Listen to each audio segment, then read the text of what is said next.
உலகெங்கும் உள்ள இறைவானியர்களுக்கு வணக்கம். நான் உங்க வித்யா கார்த்திக். ஒவ்வொரு மாதமும் எனக்கு என் யூனிக்கா என்னுடைய நட்சத்திரத்திற்கு என்ன மாதிரியான பலாபலன்கள் கிடைக்க போகிறது, நிஜமாவே இந்த நட்சத்திரங்கள் ஏதோ ஒரு மேஜிக் பண்ணுதா? நானும் கடந்த ஒரு 4 மாசமா பாக்குறேன். சில இது ஆமா இருக்கு, சில சமயம் இல்லைன்னு இருக்கு. சரி, ஓகே, இந்த மாசம் நீங்க என்னதான் சொல்ல போறீங்க அப்படின்ற மாதிரி கேட்க வந்திருக்கும் என் மனதிற்கினிய உத்திரட்டாதி நட்சத்திரக்காரர்கள். உத்திரட்டாதினா காமதேனுன்னு அர்த்தம். எனக்கு ரொம்ப பிடிச்ச நட்சத்திரம். சனியுடைய ஆகச்சிறந்த ஆளுமையை அப்படியே தன்னகப்படுத்தி வைத்திருக்கக்கூடிய ஒரு நட்சத்திரம் தான் உத்திரட்டாதி நட்சத்திரம். உத்திரட்டாதி நட்சத்திரக்காரர்களுக்கு இந்த 2025 வருட ஜூலை மாதம் எப்படியெல்லாம் இருக்க போகிறது, கிரகங்கள் எப்படியெல்லாம் இயக்க போகிறது என்று பார்த்தோமே ஆனால், கிட்டத்தட்ட ராசிநாதன் போய் 4ஆம் இடத்துல அமர்ந்திருக்கிறார். ராசிநாதனோடு சேர்ந்து 6ஆம் வீட்டு அதிபதியும் உட்கார்ந்துருக்காரு. 10க்கு 4ஆம் வீட்டு அதிபதியும் 4ஆம் இடத்துல இருந்தாரு. இப்போ கிளம்பிட்டாரு. கொஞ்ச நாளுக்கு அப்புறம் கிளம்பிடுவாரு. இதெல்லாம் அப்படியே கூட்டி கழிச்சு பார்த்தோமே ஆனால்,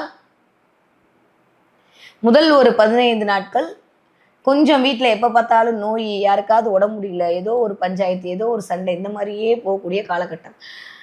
நிஜமா சொல்லவா, ஜென்மத்தில் தலைக்கு மேலே சனி உட்கார்ந்துருக்காரு. எங்க தன்னுடைய சுய நட்சத்திரமான உத்திரட்டாதியில தான் சஞ்சாரம் பண்றாரு. அப்போ உத்திரட்டாதி நட்சத்திரக்காரர்கள் கொஞ்சம் பரிதாபம்ன்ற மாதிரி தான் இருக்கு. நிறைய எனக்கு வரக்கூடிய கிளைண்ட்லாம் உத்திரட்டாதியே வருது. அதனால இந்த உத்திரட்டாதி நட்சத்திரக்காரர்களுக்கு இந்த தடவை வேலை பளு அதிகரிக்கிறதுக்கூடிய காலகட்டம். கொஞ்சம் இது வரைக்கும் ஜாலியாக இருந்தீங்களா, இனிமேல் சீரியஸாக இருக்க போறீங்க. ஒரு விஷயத்துக்கு 2-3 தடவை அலைஞ்சு ஒரு விஷயத்த முடிப்பதற்கான வாய்ப்புகள். சனினாலே கொஞ்சம் டிலே தான். அதுவும் 7ஆம் இடத்துக்கு சனியுடைய பார்வை இருக்கும்போது, அந்த வீடு கன்னி வீடாக இருக்கனால சில நேரம் டாக்குமெண்ட்டுக்காக, சில நேரம் இப்போ நீங்கள் ஒரு வேலையை முடிச்சு கொடுத்துருவீங்க. ஆனால் உங்களுக்கு வரக்கூடிய விஷயங்கள் கொஞ்சம் டிலே ஆகி வர்றதுக்கான அமைப்பெல்லாம் இருக்குது. நான் சொல்கிறது புரியுது இல்லை? ஒன்றா நீங்கள் டிலே பண்ணிக்குவீங்க, இல்லைனா உங்களுக்கு வரக்கூடிய விஷயம் ஒரு சின்ன டிலேக்கு அப்புறம் வரக்கூடிய அமைப்பாக இருக்குது. இதில் ஒரு சின்ன டென்ஷன், இதில் ஒரு தேவையில்லாத ஒரு கோவம், இதெல்லாம் ஒரு 1க்கு 2-3 தடவை ஒரு விஷயத்தை நம்ம அப்ரோச் பண்ணுற மாதிரி இருக்கும். முயற்சியை நிறைய ட்ரை அகைன் பண்ணுறதுக்கான சூழல் எல்லாம் இந்த தடவை ஜூலை மாதம் கிரியேட் ஆகும். வித்தின் முதல் 15 நாட்கள். ஓகே, அடுத்த 15 நாட்கள் கவலையப்பட வேணாம். 5ஆம் வீட்டு அதிபதியில் போய் சூரியன் உட்காருதல் அப்படின்றது சூப்பரான குலதெய்வ அருளையும் ஒரு பெண் தெய்வத்துடைய எனர்ஜியும் உங்களுக்கு கொண்டு வந்து கொடுக்கக்கூடிய அமைப்பாகத்தான் இருக்கு. ஸோ ஜூலை 15ஆம் தேதிக்கு அப்புறம் உத்திரட்டாதி நட்சத்திரக்காரர்களுக்கு அடிச்சது பார் ஜாக் பட்டன் இருக்க போது. ஸோ பெருசாக கவலைப்படுக்க வேணாம். முதல் 15 நாட்கள் எப்படி இருக்க போகுது அப்படின்னா, 4 விஷயம் நடக்க போகுது. 1, வேலைப்பளு அதிகரிக்க போகுது, சின்ன டிலே நடக்க போகுது. 3வது, வீட்டில் அமைதியாக இருக்க போறீங்க. ஸ்கூலா லைப்ரரியான்ற மாதிரி அமைதியாக இருக்க போறீங்க. யாரும் யாரோடையும் பேசிக்காத அளவுக்கான ஒரு மௌனம், எங்கிருந்தோ வரக்கூடிய ஒரு மௌனம் நீடிக்க போகிறது. 4வது, ஏதோ ஒரு எனக்கு மட்டும் இப்படி நடக்குதா, இல்லை எல்லாருக்கும் இப்படிதான் நடக்குதான்ற கேள்வியோடையே உங்களுக்கு தினம் அந்த நாள் விடியறதுக்கான அமைப்பாக இருக்க போகுது. அங்கே முடியல, வீட்டில் முடியல, எனக்கு முடியல, பையனுக்கு முடியல, தம்பிக்கு முடியல, மாமாவுக்கு முடியல, யாருக்கும் முடியல. இறப்பு இறப்பு இறப்பு, தொடர்பு, வியாதி, இதே என்ன 6ஆம் இடம் என்று சொல்லக்கூடிய இடம் குணரோக சத்ருவை இண்டிகேட் பண்ணக்கூடிய இடம். அந்த இடம் யாருக்கு இருக்கு? இயல்பாகவே உங்களுக்கு சூரியனோட வீடாக வந்துடுது.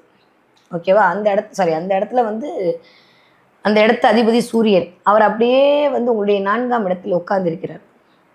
ஸோ இந்த 4ஆம் இடத்துல இருக்குன்னா, வீட்டுக்குள்ளே இருக்கிறவங்களுக்கு ஏதாவது ஹெல்த் இஷ்யூஸ், வீட்டுக்குள்ளே இருக்கிற இடத்துக்கு ஏதாவது ஒன்று, சொந்தக்காரங்க ஏதாவது ஒரு மரண செய்தி கேட்கறது, இதெல்லாம் போன 15ஆம் தேதியிலேருந்து இந்த 15ஆம் தேதி வரைக்கும் கண்டிப்பாக சூரியனுடைய இதனால நிகழ்வதற்கான வாய்ப்புகள் 100 விழுக்காடு உண்டு. ஓகே, இதை மாதிரிலாம் இல்லை அப்படின்னா ரொம்ப சந்தோஷம், தப்பிச்சுக்கிட்டீங்க. ஆனால் உடம்பு முடியலன்றது மாதிரி மட்டுமே இருக்க போது. முதல் 15 நாட்கள் பெருசாக கவலைப்பட்டுக்கோ, நான் விட்டுருங்க. அடுத்த 15 நாட்கள் சூப்பராக இருக்குது. நிறைய பெண் தெய்வத்துடைய எனர்ஜி. கண்டிப்பாக நீங்கள் போக வேண்டிய கோவில்னு பார்த்தீங்கன்னா, இந்த தடவை நான் முன்னாடியே முடிக்கும் போது சொல்லாமல் நான் இப்பயே சொல்லிடுறேன். நீங்கள் சென்னை ஊரை சேர்ந்தவராக இருந்தால் மறக்காமல் காளிகாம்பாள் கோயில் போய் பார்த்துட்டு வந்துருங்க அம்பாளை. அப்படி இல்லாட்டி மயிலாப்பூரில் இருக்கக்கூடிய கற்பகாம்பாளை போய் அவள் காலில் விழுந்துட்டு வந்துருங்க. நம்ம மயிலெல்லாம் ஆகாய தத்துவம். இந்த ஆகாய தத்துவம்னு வந்தாலே அங்கே சனி வந்துடுவார். ஸோ அந்த மயில் ரூபமாக இருக்கக்கூடிய யாருன்னா கபாலி தான், அங்கே இருக்கக்கூடிய அம்பிகை தான். அதனால கண்டிப்பாக கபாலீஸ்வரரை போய் பார்த்து வந்துட்டீங்க, அம்பிகையை போய் பார்த்து வந்து விட்டு இருந்தீர்களால் ஓரளவுக்கு மனது தேவையில்லாத சஞ்சலத்திலிருந்து தவிர்த்து கொள்வதற்கான வாய்ப்புகளை உங்களுக்கு வழங்கும். ஓகே, நீங்க இப்போ படிக்கிற குழந்தையா இருக்கீங்க, உத்திரட்டாதி நட்சத்திரம் படிக்கிற குழந்தையா இருந்தீங்கன்னா பெருசா கவனம் எங்கெங்கயோ போயிட்டே இருக்கு. ஒரு நிலைப்படுத்தப்பட முடியாத ஒரு அமைப்புக்குள் இருக்கும். நான் திரும்பவும் சொல்றேங்க, சில பேருக்கு 7.5 சூப்பரா இருக்கும், சில பேருக்கு 7.5 சனி நடக்கும்போது தான் விபரீத ராஜயோகம் வரும். சில பேருக்கு வாழ்க்கை முன்னேற்றத்துக்கான பாதையை அது வகுத்து கொடுக்கும். சில பேருக்கு வித்தியாசமான மிராக்கல்ஸ் அதை கொண்டு கொடுக்கும். ஏன்னா அது அவர்களுடைய அனுபவம் சார்ந்து சனி எடுக்கக்கூடிய, சனி கொடுக்கக்கூடிய ஒரு அமைப்பு. அது டிபெண்ட்ஸ் அப்பான் எல்லாமே உங்களுடைய நேச்சுரல் ஹாரோஸ்கோப் தான் தீர்மானம் செய்ய போகிறது. நான் ஏற்கனவே சொன்ன மாதிரி தான், தண்ணி எதோட சேருதுன்றதை பொறுத்து தான் அது தண்ணியாக இருக்குமா, விஷமாக இருக்குமா, அது பன்னீராக இருக்குமான்றதெல்லாம் தீர்மானமாக போகிறது. அந்த வகையில் பார்க்கும்போது இந்த தடவை உத்திரட்டாதி நட்சத்திரக்காரர்களுக்கு 4ஆம் இடம் 5ஆம் இடம்லாம் ஆக்டிவேட் ஆக போகுது. ஸோ ரொம்ப ரொம்ப நல்லா இருக்கு. பெருசாக கவலைப்பட்டுக்கிறதுக்குலாம் ஒன்றுமே இல்லை. குலதெய்வத்துடைய ஆகச்சிறந்த ஆசி கிடைக்க போகிறது. நிறைய சிவன் வழிபாடு பண்ண வேண்டிய, அதனால தான் நான் வந்து மயிலாப்பூர் கபாலீஸ்வரையும் கற்பகாம்பிகையும் போய் பார்த்துட்டு வாங்க அப்படின்னு நான் சொன்னேன். அதனால நீங்கள் ஒருவேளை இங்கே சென்னையில் இருக்கீங்க, இல்லை நீங்கள் வெளியூரில் இருக்கீங்க அப்படின்னா கண்டிப்பாக நீங்கள் பண்ண வேண்டியது அம்பிகையும் சிவனும் சேர்ந்த சிவதலத்துக்கு, அதுவும் தொன்மையான சிவதலத்துக்கு போய் வழிபாடு செய்து விட்டு வாருங்கள்.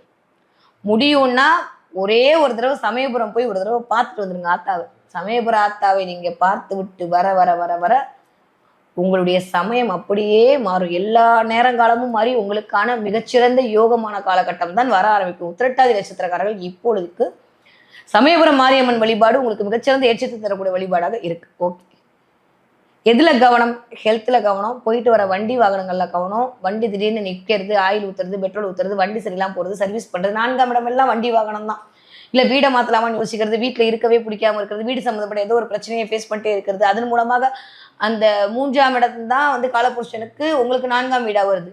அந்த இடத்துல தான் போய் ராசிநாதனும் அமர்ந்திருக்கிறார். அந்த இடத்துல தான் உங்களோட 6ஆம் வீட்டு அதிபதி இப்ப போய் உட்கார்ந்து இருக்கிறாரு. நட்சத்திரநாதன் என்று சொல்லக்கூடிய சனி டைரக்டா அங்கிருந்து 7ஆம் இடத்தை பார்க்குறாரு. அந்த பார்க்கக்கூடிய 7ஆம் இடத்து அதிபதி தான் உங்களுக்கு 4ஆம் வீட்டு அதிபதி. இப்படிலாம் நான் டெக்னிக்கா பேசினேன்னா நீங்களும் டென்ஷன் ஆயிடுவீங்க. சிம்பிளா சொல்லணும்னா பிரீத்திங் ட்ரபிள், டஸ்டால வரக்கூடிய, டஸ்ட் அலர்ஜி வரக்கூடிய காலகட்டமா இருக்கு. பார்த்து கவனமா இருந்துக்கோங்க. வீட்டுக்குள்ள டஸ்ட் அலர்ஜி வரப்போகுது. அதனால முடிஞ்ச அளவுக்கு மாஸ்க் போட்டுக்கோங்க. இல்லை டஸ்ட் அலர்ஜிக்கான சில மெடிசன்ஸ் எடுக்கிற மாதிரியான இருக்கும்.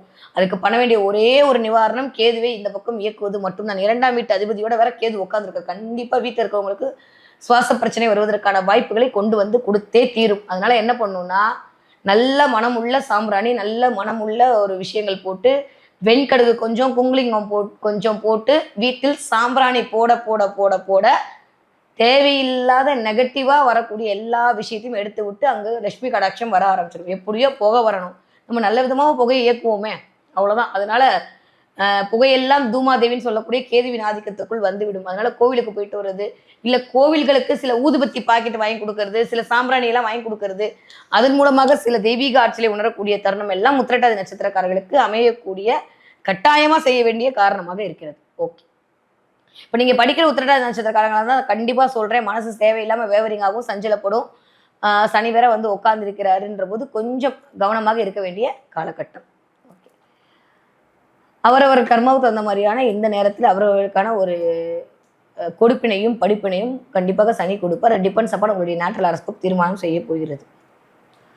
நீங்க ஒரு 20 வயதுலேருந்து ஒரு 40 வயதுக்குள்ள இருக்கக்கூடிய உத்திரட்டாதி நட்சத்திரக்காரர்களாக இருந்தால் வேலை பளு கொஞ்சம் அதிகமாக போகுது. வேலையில தேவையில்லாத ஒரு பிரச்சனையில வேற வேலை மாறிடலாமா, இந்த வேலையை விட்டுறலாமா, இப்படி ஒரு 5க்கும் 10க்குமா நம்ம அல்லாடணும், நம்ம லெவல் என்ன, நம்ம இது என்னன்ற மாதிரி சனி வந்து கொஞ்சம் உங்களை சனினாலே கம்யூனிசத்தை கிரியேட் பண்ணுவார். அந்த மாதிரி கொஞ்சம் விஷயத்தெல்லாம் கிரியேட் பண்ணி விட்டு வேலை இழக்க செய்து விடுவார். அதனால வேலையில் ரொம்ப ரொம்ப கவனமா இருக்கணும்.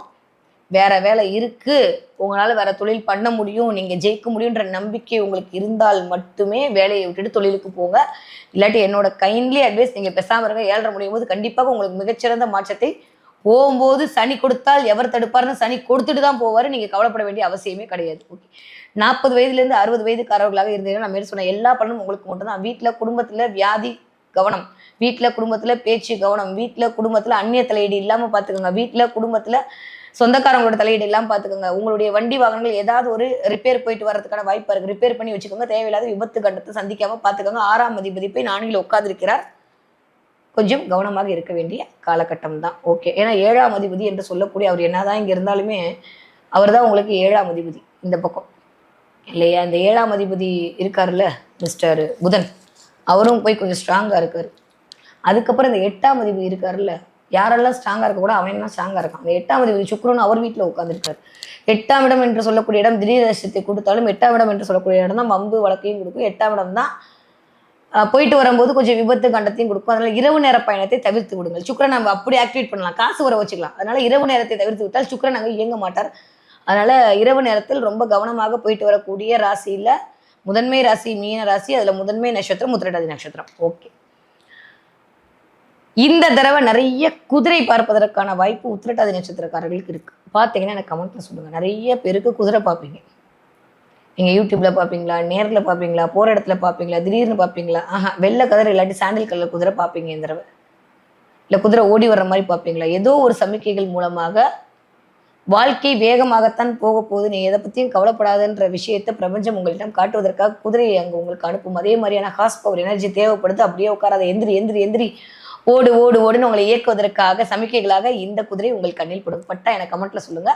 ஸோ இதில் குதிரை பார்ப்பதற்கான வாய்ப்பு உத்திரட்டாதி நட்சத்திரக்காரர்களுக்கு நிறைய இருக்கு. ஓகே, குலதெய்வத்துடைய வழிபாடு மட்டும்தான் ஒரே தீர்வு. அதை தாண்டி நான் சொன்ன இந்த கற்பகாம்பாள் கோவிலுக்கு போயிட்டு வர்றது, இந்த பக்கம் சமயபுரம் மாரியம்மன் கோவிலை போய் வழிபாடு பண்றது, உங்க வீட்டு பக்கத்துல இருக்கக்கூடிய பெண் தெய்வ கோவிலுக்கு போயிட்டு வர்றது, இதெல்லாம் பண்ணிட்டு வர வர வர மிகச்சிறந்த யோகம் உங்களை நோக்கி வர ஆரம்பித்து விடும் என்பது மட்டும்தான் உண்மை. முடியும் அப்படின்னா ஒரு எலுமிச்சம்பழத்தை வாங்கி இந்த பக்கம் 3 தடவை, இந்த பக்கம் 3 தடவை, திரும்ப இந்த பக்கம் 3 தடவை, ஸோ 9 தடவை கிளாக் வைஸ்ல ஆன்டி கிளாக்ஸை சுற்றி ஏதாவது ஒரு அம்மன் கோயிலுக்கு சூளத்தில் குத்திட்டு வந்து, அம்மா தாயை நீ பார்த்துக்கன்னு சொல்லிட்டு வந்துருங்க. அவள் பார்த்துப்பா அவங்கள. ஓகே, இதெல்லாம் தேவைப்படக்கூடிய காலமாக இருக்குது. எல்லா விஷயத்திலும் கவனமாக இருக்க வேண்டும், எல்லா விஷயத்திலும் முன்னெச்சரிக்கையாக இருக்க வேண்டும். ஹெல்த் விஷயத்தில் கொஞ்சம் உங்களுடைய உடல்நிலை, உங்களுடைய மாமனார் உடல்நிலை, அப்பாவின் உடல்நிலை, பொண்டாட்டியோட உடல்நிலை, கணவரின் உடல்நிலை, பிள்ளைங்களின் உடல்நிலை, மொத்தமாக குடும்பத்தோட உடல்நிலையை பார்த்துக்கொள்ள வேண்டிய காலகட்டமாக இருக்குது. மற்றபடி எல்லாமே சூப்பராக இருக்குது. இதெல்லாம் அப்படியே கொஞ்சம் ஒரு 15 நாளைக்கு தான். அதுக்கப்புறம் குலதெய்வத்துடைய ஆசையால் நீங்கள் நினைத்ததெல்லாம் கண்டிப்பாக நன்மையாகவே நடக்கப் போகிறது. மீனாட்சியும் அதற்கு உறுதுணை புரிய காத்திருக்கிறாள்.